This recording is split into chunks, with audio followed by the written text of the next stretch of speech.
I hope you enjoyed today's scary stories. Consider liking to support the channel and subscribe for more daily videos. Stay sleepless. It was my first year of university, and I had just moved into my dorm room. My roommate Dale was an incredibly socially inept individual. From the moment we met, I could tell something was off about him. He barely spoke, and when he did, it was only with short, awkward answers. As the days passed, Dale's behavior became more unsettling. He rarely left the room and spent most of his time on his laptop, often staying up late into the night. I couldn't shake the feeling that he was watching me, and his strange antics made me uncomfortable. One night, after exploring the campus with new friends, I returned to find Dale sitting on his bed, staring at me as if he had been waiting for my return. It was eerie, but I shrugged it off, hoping it was just my imagination playing tricks on me. During orientation week, I discovered that Dale had some peculiar habits. I found him one day behind some bushes, rubbing a tree's bark with his hand in an almost trance-like state. I brushed it off as odd behavior, but it added to my growing unease.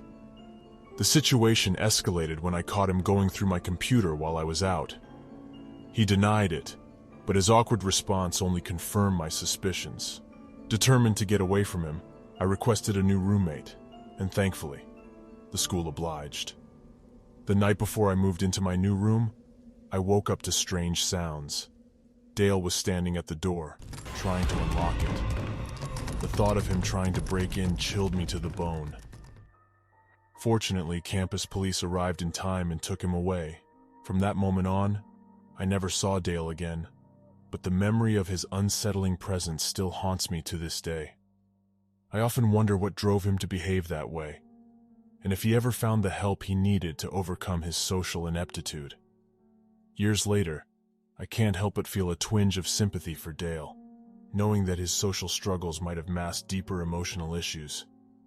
But in that moment, my priority was my safety and well-being, and I'm grateful for the intervention that helped me escape a potentially dangerous situation.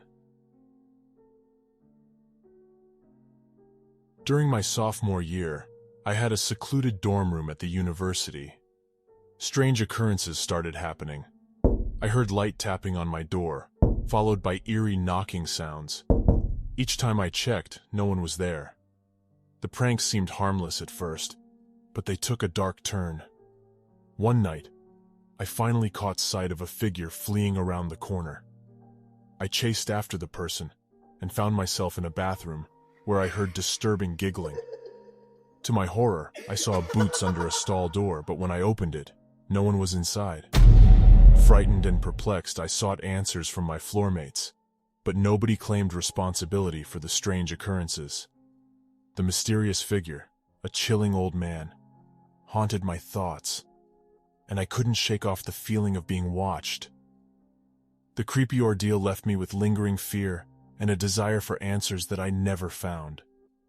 As the days turned into weeks, the encounters became more frequent, leaving me on edge every time I entered my dorm room. The figure, now dubbed the disappearing stranger, continued to torment me, leaving strange clues and knocking sounds as if taunting me. I sought help from campus security, but they found no evidence of a break-in or any suspicious individuals lurking around. Their assurance that everything was secure did little to ease my fear. Desperate for answers, I turned to local legends and ghost stories surrounding the university. One tale stood out, the tale of a mysterious old man who had once lived in the same dorm building, rumored to have vanished without a trace. Some believed that the ghost of the old man still haunted the halls, forever searching for something or someone he had lost. Could it be possible that the disappearing stranger was more than just a prankster? As I delved deeper into the legend, I realized that the old man's disappearance was tied to an unsolved mystery from years ago. Determined to uncover the truth, I reached out to alumni who had lived in the dorm during that time. Through a series of interviews and piecing together fragmented memories, a chilling tale emerged.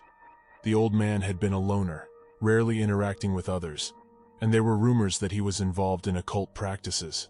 One stormy night, a group of students decided to play a prank on him. thinking it would be fun to scare the reclusive man. They knocked on his door, intending to run away when he opened it. But when the door creaked open, the old man was nowhere to be found. He had vanished without a trace, leaving behind only confusion and fear. The guilt of their actions haunted the students, who kept the incident a secret, fearing the consequences of their reckless behavior. As the years passed, the legend of the disappearing stranger was born, a tale that would frighten students for generations to come. Armed with this newfound knowledge, I realized that the old man's spirit was not a malevolent force, but a restless soul seeking closure. With a heavy heart, I decided to confront the disappearing stranger, not with fear, but with compassion.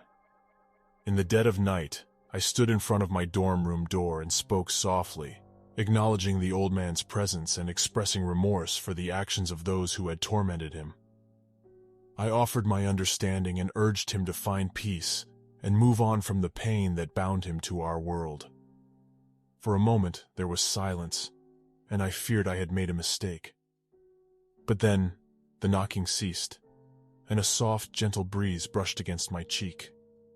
It felt like a bittersweet goodbye, as if the old man had finally found the closure he sought.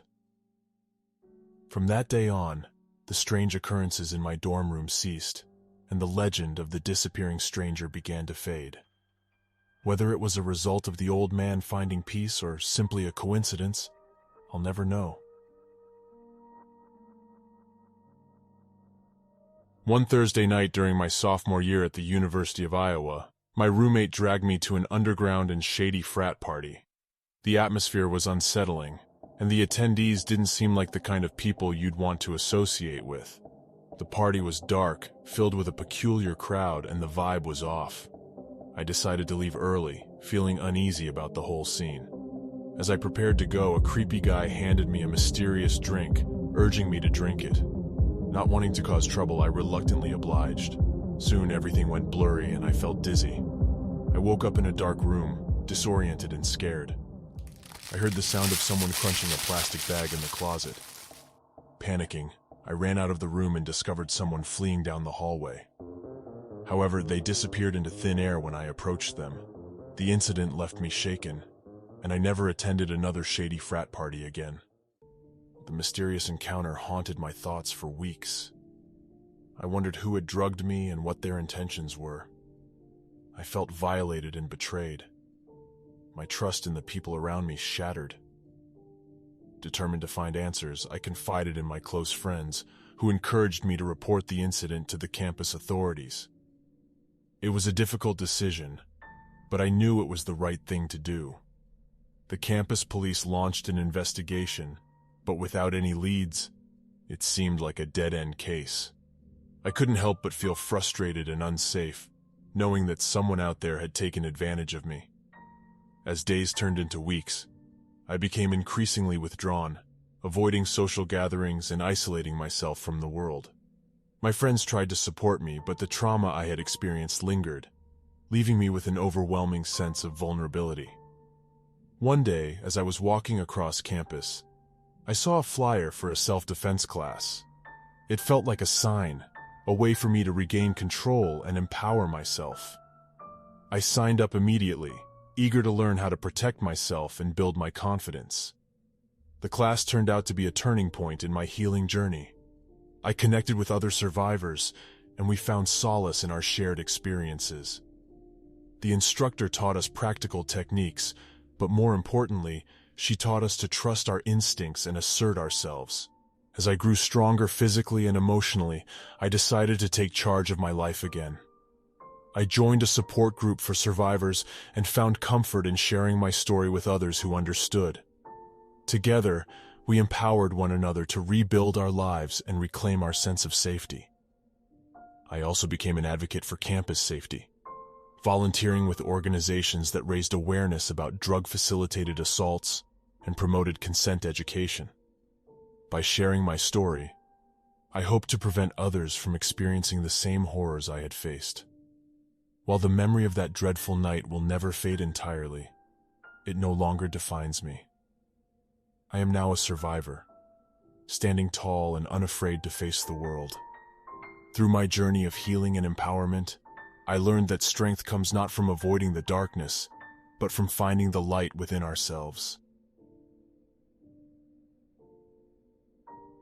At Binghamton University, my friends and I decided to explore a secluded spot by the lake for a private party. It was an unknown area, far from campus and the watchful eyes of campus security. The night started off as fun, with laughter and revelry, but it took a sinister turn. As the night progressed, we noticed odd noises in the surrounding woods, like someone was watching us. Paranoia set in as we heard branches snap and leaves crunching nearby, seemingly circling our campsite. We dismissed it as our imagination at first, but the feeling of being watched intensified. Suddenly, a branch was thrown into our midst, followed by another that struck one of my friends. Panic took over, and we ran back to our dorm with the eerie sensation of being followed. Looking out the window, we saw someone pacing by the woods, only disappearing when cars passed. Back in the safety of our dorm room, we laughed off the experience. However, the memory of that terrifying night lingered, and we vowed never to venture into those woods after dark again. As the days turned into weeks, the unease didn't fade.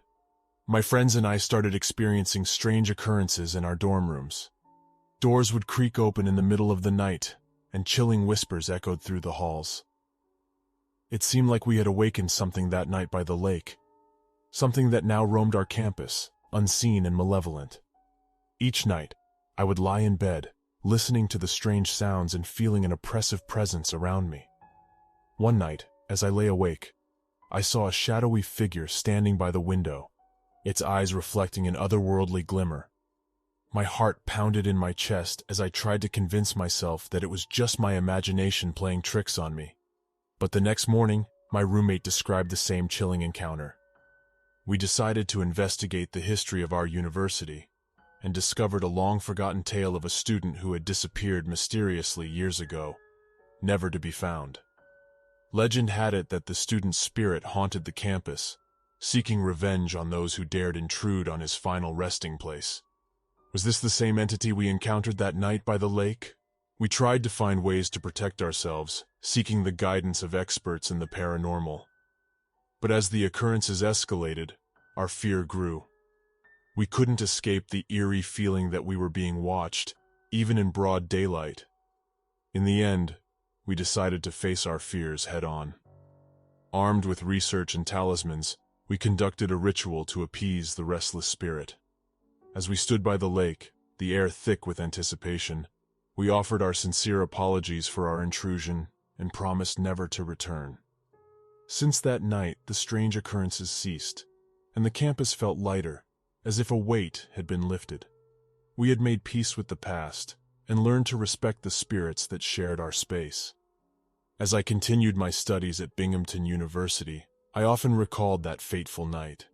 It was a reminder that some mysteries can never be fully understood, but they can be acknowledged and respected, and perhaps, in doing so, we can find peace for ourselves and the restless souls that roam the shadows. Hey everyone, if you enjoyed today's scary stories, consider subscribing and dropping a like on the video. If you have any ideas for what stories you would want to hear next, feel free to drop a comment below. Stay sleepless.